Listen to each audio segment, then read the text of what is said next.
एक तरफ विकास की रफ्तार है तो दूसरी तरफ सांस्कृतिक का विस्तार। एक तरफ करोड़ों की परियोजनाएं हैं तो दूसरी तरफ युवाओं को स्वामी विवेकानंद का संदेश। पीएम मोदी का आज का कर्नाटक दौरा विकास, विरासत और वैचारिक संदेश का बड़ा मंच बन गया। देखिए आप भी।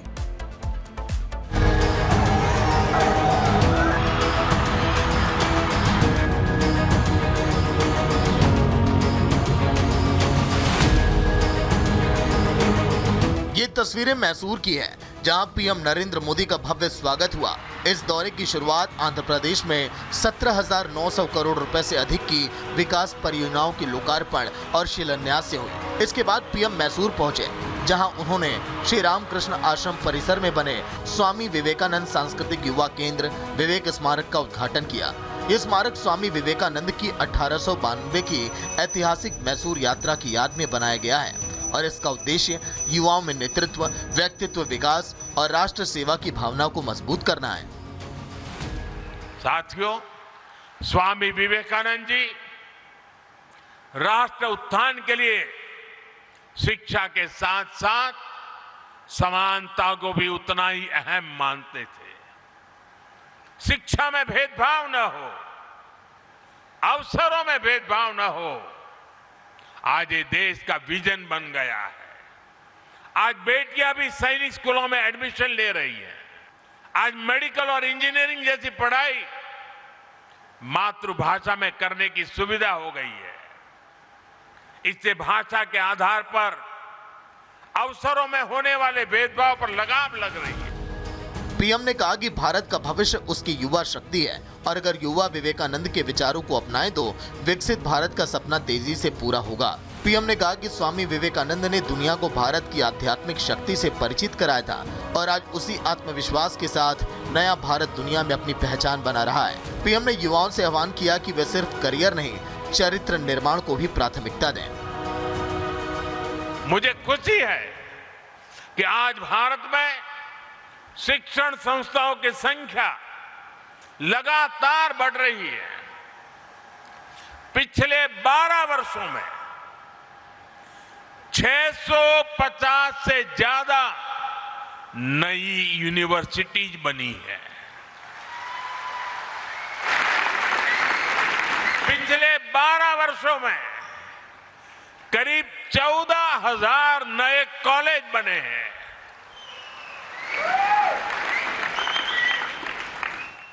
4,000 से ज्यादा नई ITI बनाई गई है। लेकिन मैसूर का मंच सिर्फ आध्यात्मिक संदेश तक सीमित नहीं रहा। पीएम ने विकास और विरासत को एक साथ जोड़ते हुए कहा कि देश में आधुनिक इंफ्रास्ट्रक्चर भी बन रहा है और सांस्कृतिक धरोहरों का संरक्षण भी हो रहा है। इससे पहले आंध्र प्रदेश में उन्होंने आलूरी सीताराम राजू अंतर्राष्ट्रीय एयरपोर्ट का उद्घाटन भी किया। पहली सेमीकंडक्टर मैन्युफैक्चरिंग यूनिट की आधारशिला रखी और ऊर्जा क्षेत्र की बड़ी परियोजनाओं की शुरुआत की। आज भारत में दुनिया की तीसरा सबसे बड़ा स्टार्टअप इकोसिस्टम है।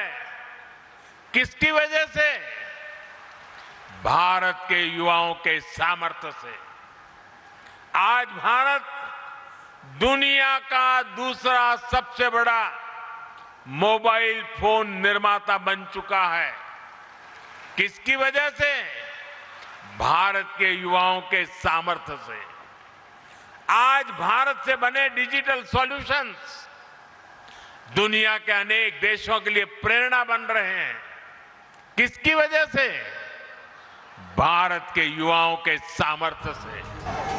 राजनीतिक जानकार मानते हैं कि कर्नाटक में पीएम का ये दौरा सिर्फ विकास परियोजनाओं तक सीमित नहीं है। लोकसभा चुनाव में बेहतर प्रदर्शन के बाद बीजेपी अब दक्षिण भारत में अपनी राजनीतिक पकड़ और मजबूत करना चाहती है।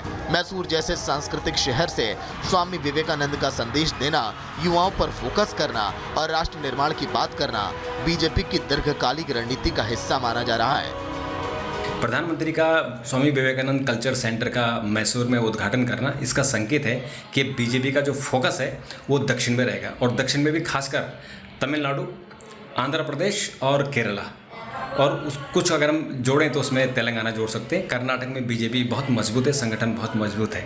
तो उनकी जो चिंता थी बीजेपी की सबसे बड़ी चिंता थी कि जो पश्चिम बंगाल, उड़ीसा और जो दक्षिण के राज्य हैं, लगभग वो 150 सीटें थी, तो उसमें से आधी से ज़्यादा सीटें बीजेपी ने अपने पक्ष में कर ली, यानी वहाँ सरकार बना ली है। अब जो दक्षिण राज्यों पर पूरा फोकस होगा, तो मुझे लगा कि प्रधानमंत्री का दक्षिण की तरफ जाना, ये बीजेपी का जो दक्षिण राज्यों में अपना होल्ड करना, उसकी एक नए सिरे से शुरुआत होगी। आइए अब इसकी कुछ खासियत भी जानते हैं। विवेक स्मारक को श्री रामकृष्ण आश्रम ने बनवाया। 35 करोड़ रुपए से बने विवेक स्मारक की श्री रामकृष्ण आश्रम मैसूर ने तैयार किया है। यहाँ 4 मंजिला इमारत के साथ ही साथ 2 मंजिला एनेक्स भवन बना है। इसका कुल एरिया 81,000 वर्ग फुट है। युवाओं को स्वामी विवेकानंद के विचारों को आधुनिक तकनीक से समझाने के लिए यहाँ एक खास 4D एक्सपीरियंस सेंटर बना है। यहाँ 700 लोगों के लिए खुला थिएटर और हॉल के साथ ध्यान और योगा केंद्र और पुस्तकालय भी है। यहाँ हजारों छात्रों और युवाओं के लिए मूल्यों वाली शिक्षा, वर्कशॉप और स्किल सेंटर भी बना है। कर्नाटक में कांग्रेस की सरकार है, ऐसे में पीएम का ये दौरा राजनीतिक संदेश भी देता है। बीजेपी इसे विकास और सांस्कृतिक राष्ट्रवाद की राजनीति के रूप में पेश कर रही है, जबकि कांग्रेस इसे सरकारी कार्यक्रमों के राजनीतिक इस्तेमाल के तौर पर देख रही है। यानी विकास परियोजनाओं के साथ ही साथ इस दौरे की राजनीतिक गूंज भी आने वाले दिनों में सुनाई देती रहेगी। भारत के युवा ने एक लंबी यात्रा तय की है। भारत का जो युवा कभी जंजीरों में था, आज वो युवा दुनिया के विकास को गति दे रहा है। मैसूर से पीएम मोदी ने केवल एक स्मारक का उद्घाटन नहीं किया, उन्होंने युवाओं को विवेकानंद का संदेश भी दिया, विकसित भारत का विजन दोहराया और ये संकेत भी दिया कि दक्षिण भारत में बीजेपी विकास और सांस्कृतिक विमर्श दोनों को साथ लेकर आगे बढ़ेगी। अब देखना होगा कि मैसूर से उठा ये संदेश सियासत में कितना असर छोड़ता है। Bureau report, Republic Bharat.